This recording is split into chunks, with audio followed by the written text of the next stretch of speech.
2024 లేదా 25లో డిగ్రీ లేదా బీటెక్ చదివారా? సాఫ్ట్వేర్ జాబ్ కోసం ఎదురు చూస్తున్నారా? అయితే కోడ్ జ్ఞాన్ 100 డేస్ కోర్సులో చేరండి, జాబ్ సాధించండి.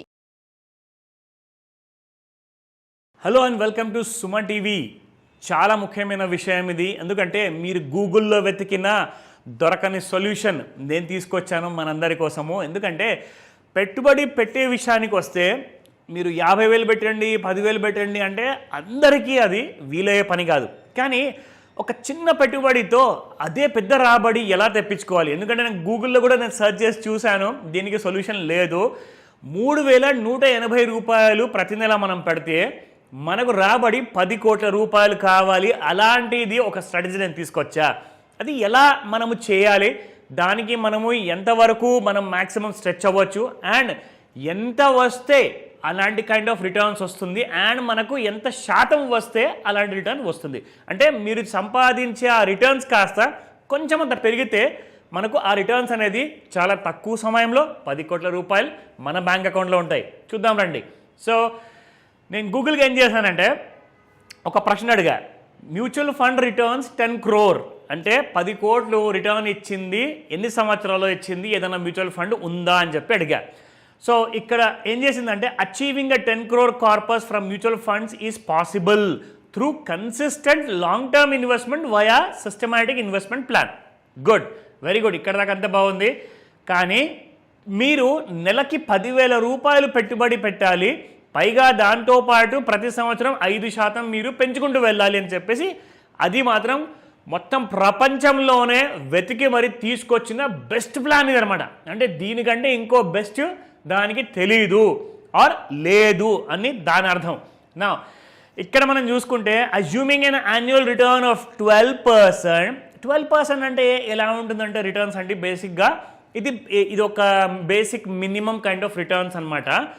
సో చూసుకుంటే మీరు నిఫ్టీ 50లో ఇండెక్స్లో పెడితే ఎస్ అలాంటి కైండ్ ఆఫ్ రిటర్న్స్ వచ్చే అవకాశాలు మనకు ఉంటాయి. కానీ మనకు ఇలాంటి కైండ్ ఆఫ్ అమౌంట్ మాత్రం పెట్టుబడి ఎక్కువ పెట్టమంటున్నారు, కానీ రిటర్న్స్ మాత్రం 12%.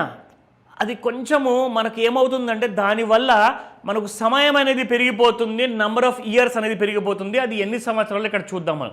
సరే, సమయం పెరిగినా పర్వాలేదు, కానీ కాస్తంత మనకు ఎంతైతే ఎన్ని సంవత్సరాలు అయితే గూగుల్ చెప్తుందో అన్ని కాకుండా కొన్ని తక్కువ సంవత్సరాలు మనకు వస్తే ఇంకా బాగుంటుంది. దానికి ఏం చేయాలి?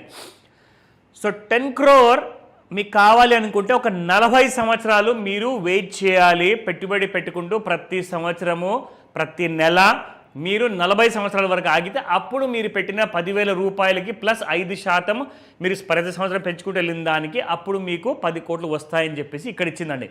సో ఇక్కడ మనం చూసుకుంటే ఈ రూల్ ప్రకారంగా చూసుకుంటే 40 ఏళ్ళ వరకు మనం ఆ సుఖం పొందలేమా అని చెప్పేసి అందరూ ఆలోచిస్తారు. సో నేను మీకు ఒక మాట చెప్తాను ఇక్కడ. ఒకవేళ మీరు అట్ ద ఏజ్ ఆఫ్ 50 ఉన్నారనుకోండి, నేను అట్ ద ఏజ్ ఆఫ్ 60కి రిటైర్ అవుతానండి, ఈ 10 సంవత్సరాల్లో నాకు 10 కోట్లు కావాలి. ఏం చేయాలి? దానికి ఒకే ఒక మార్గం ఏంటంటే మనం ఏం చేయాలి అంటే నిఫ్టీ 50 లాంటి మ్యూచువల్ ఫండ్సే కాకుండా మన పోర్ట్ఫోలియోని కాస్తంత మనము డైవర్సిఫై చేయాలి. డైవర్సిఫై అంటే ఏంటి? సింపుల్ అండి. ఇప్పుడు మనము భోజనం చేద్దామని చెప్పేసి ఆలోచించినప్పుడు ఇంట్లో ఒక 4 రకాలు లేదా 10 రకాల కర్రీస్ లేకున్నా కానీ కనీసం 1-2 రకాలది మనకు ఉంటుంది. అయితే ఒకటే రకమైన కర్రీ ఆర్ పప్పు చేశారనుకోండి, అప్పుడు మీకు చాయిస్ ఉండదు. సో చాయిస్ లేనప్పుడు ఏమవుతుందంటే మీరు కాస్తంత తక్కువ తిని లేచిపోతారు, అంటే లేచి చేతులు కడుక్కుంటారు. ఇక్కడ వచ్చిన కష్టం ఏంటంటే మనం అన్నం తిన్నాక ఆ తృప్తి లేకుండానే మనము చేతులు కడుక్కుంటాం. కానీ ఇక్కడ మనం నిజంగానే ఒకటికి బదులుగా 2 ఆప్షన్ ఇస్తే ఎంత సంతోషంగా ఆ హ్యాపీనెస్తో కడుపు నిండా తినే అవకాశాలు చాలా ఎక్కువగా ఉన్నాయి. అండ్ దానికి తోడుగా పెరుగు కానివ్వండి, నెయ్యి కానివ్వండి ఉంటే అసలు అడగాల్సిన అవసరం లేదు. ఒక పప్పుతో పాటు ఒక ఫ్రై కర్రీ లాంటిది ఏదైనా ఉంటే మనం అందరం కూడా హ్యాపీగా ఉంటాం. చాలు మంచి లంచ్ చేసామని చెప్పేసి మనము ఆనందంగా ఫీల్ అవుతాం అనమాట. సో అలాగే పెట్టుబడి విషయానికి వచ్చినప్పుడు ఇక్కడ మనకి గూగుల్ ఏమిస్తుందంటే ఒకటే ఆప్షన్ ఇస్తుంది, అంటే జస్ట్ పప్పనం తిని వెళ్ళిపోండి.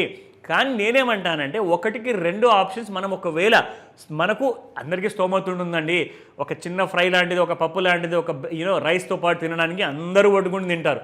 అందరూ కూడా మంచి వంటలు కూడా చేసుకుంటున్నారు, ఎందుకంటే మంచి తిండి తింటేనే మీరు మంచి ఆరోగ్యంగా ఉంటారు కాబట్టి. సో ఆప్షన్స్ కూడా మీకు ఎక్కువ ఉంటే మీకు రిటర్న్స్ కూడా ఎక్కువ వస్తాయి అన్న విషయము అంత మిషన్కి తెలియదేమో మరి.